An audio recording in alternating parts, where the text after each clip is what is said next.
हाय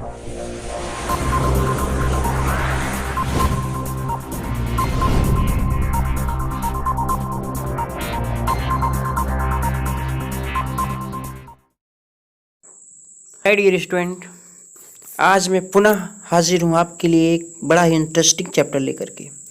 आज की इस वीडियो में हम लोग देखेंगे UP board class 12 English poetry का लेसन नंबर 3, जिसका नाम है on his blindness. On his blindness को लिखा है ग्रेट पोएट जॉन मिल्टन ने। यह एक सोनेट है। सोनेट 14 लाइन की होती है, जिसमें 8 लाइन में पोएट अपनी दुख भरी दास्तान बताता है और बाकी के 6 लाइन्स में उन दास्तान्स के जवाब मिलते हैं। इसको लिखा है ग्रेट पोएट जॉन मिल्टन ने।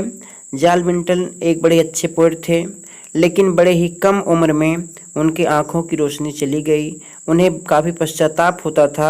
तो ये कविता उनकी एक दुखांत, दर्दनाक, दुख भरी दास्तान है, जो उन्होंने स्वयं के बारे में लिखा है। जब उनकी आंखों की रोशनी चली जाती है तो कैसा एहसास होता है, उन्होंने अपना दुख दर्द इस कविता में लिखा है। तो देखते हम लोग आगे पोएम में क्या उन्होंने बताया है। When I consider, जब मैं सोचता हूँ, हाउ कि कैसे, माई लाइट मेरे आँखों की रोशनी इज स्पेंट चली गई। जब मैं सोचता हूँ कि कैसे मेरे आँखों की रोशनी चली गई। ईर मतलब पहले, हाफ माई डेज मतलब आधे, माई डेज मतलब मेरी उम्र के।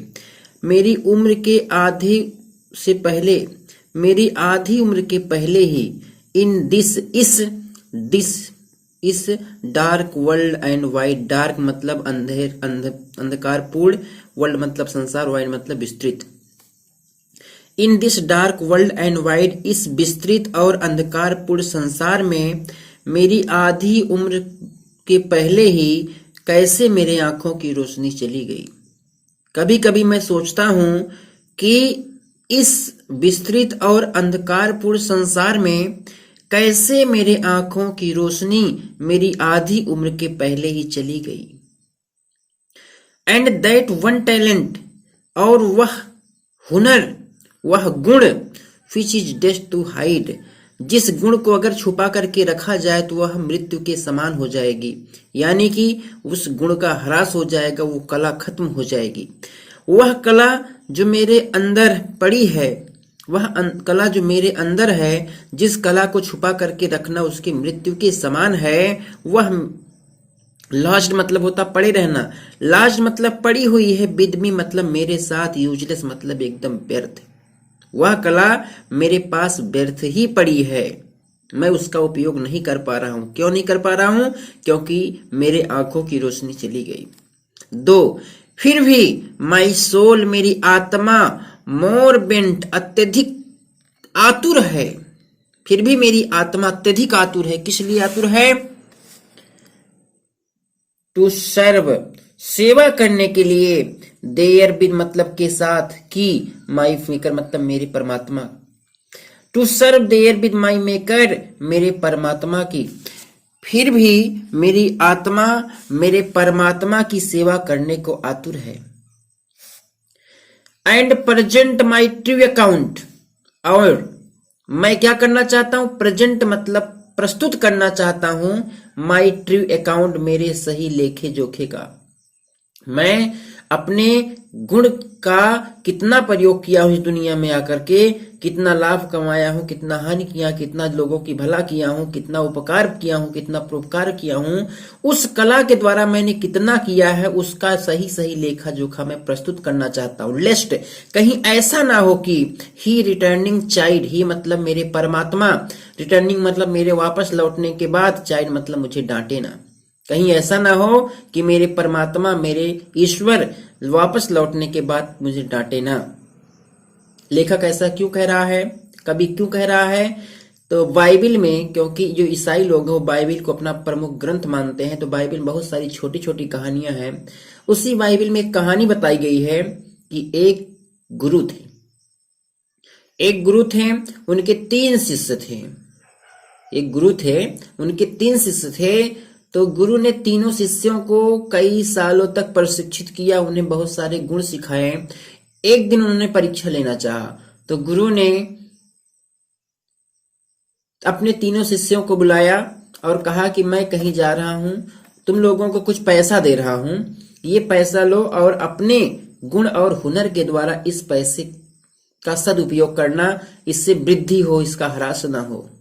गुरुजी कहीं चले गए तो तीनों चेलों में से 2 चेले ऐसे थे जिन लोगों ने अपने धन का सदुपयोग किया, उन्होंने अपने पैसे का दुगुना वृद्धि कर ली। लेकिन एक तीसरा वाला था, उसकी समझ में ही नहीं आया इस पैसे का क्या किया जाए, मैं खर्च कर दूंगा तो पैसा खत्म हो जाएगा।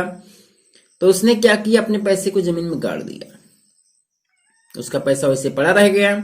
गुरुजी कुछ दिन बाद लौटे तो उन्होंने अपने तीनों शिष्यों से उनके पैसे के बारे में पूछा, तो दोनों शिष्यों ने बताया कि देखिए गुरुजी, हम लोगों ने अपने पैसे की वृद्धि कर ली है, इतना इतना काम किया है। बड़े खुश हुए। तो जब तीसरे वाले को बुलाया तो उसने कहा, गुरुजी मुझे समझ में नहीं आ रहा था मैं अपने पैसे का क्या करूं, तो मैंने इसे जमीन में दफना दिया था, ये रहा पैसा। उसकी बात को सुन करके गुरुजी को गुस्सा आ गया, उन्होंने बहुत डांटा फटकारा। उन्होंने कहा कि यही कला मैंने तीनों लोगों को दिया था, 2 लोगों ने सदुपयोग किया, तुमने दुरुपयोग किया, तुम इसके लायक नहीं हो, तुम काबिल नहीं हो, तुम निकम्मे हो। उन्होंने बहुत डांटा फटकारा। फिर डांटने फटकारने के बाद उसे प्रशिक्षित करना शुरू किया। उसी से प्रेरित होकर के पोएट को भी लग रहा कि अगर प्रभु ने, अगर मेरे निर्माता ने, मेरे परमात्मा ने मुझे गुण दिया था और मैंने इसका सदुपयोग नहीं किया, हो सकता है जब मैं वापस लौटूं तो मुझे डांटे। आगे देखते हैं। डथ है, इसका मतलब does. Doth God exact labour, exact मतलब एकदम ही, उतना ही। डे लेबर मतलब दिन भर मजदूरी। क्या प्रभु दिन भर मजदूरी कराना चाहते हैं? लाइट डिनाइड, लाइट मतलब रोशनी, डिनाइड मतलब खत्म कर दी गई हो, खत्म मतलब जिसकी आंखों की रोशनी खत्म कर दी, यानी अंधे व्यक्ति से। क्या प्रभु दिन भर अंधे व्यक्ति से भी आंख वाले व्यक्ति की तुलना में काम कराना चाहते हैं? कह रहा है कि क्या प्रभु जैसे जिस व्यक्ति के पास आंख दिन भर काम करता है, क्या उतना ही काम अंधे व्यक्ति से भी भगवान लेना चाहते हैं? आई फाउंडली आस्क, मैं मूर्खता बस अपने आप से पूछता हूं। पोएट कह रहा है कि मैं मूर्खता बस अपने आप से पूछता हूं, मैं मूर्खता बस अपने आप से पूछता हूं कि क्या प्रभु अंधों से भी उतना ही काम लेना चाहता है जितने आंखों वालों से लेना चाहता है? बट पेशेंस, लेकिन मेरा धैर्य, टू प्रिवेंट दैट मर्मर, मेरी इस बड़बड़ाहट को रोकने के लिए सून रिप्लाइज, तुरंत जवाब देता है। लेकिन मेरी अंतरात्मा मेरी इस बड़बड़ाहट को रोकने के लिए तुरंत जवाब देती है। क्या देती है? God doth not need either man's work or his own gift. God जो ईश्वर हैं, उन्हें doth not need either man's work, ना तो इंसान से कार्य कराने की, आर हिज ओन गिफ्ट, ना इंसानों को अपने द्वारा दिए गए उपहार के बदले में कोई काम कराना चाहते हैं। ईश्वर इंसान से ना तो काम कराना चाहते हैं और ना ही अपने द्वारा दिए गए उपहारों के बदले में इंसानों से कुछ चाहते हैं।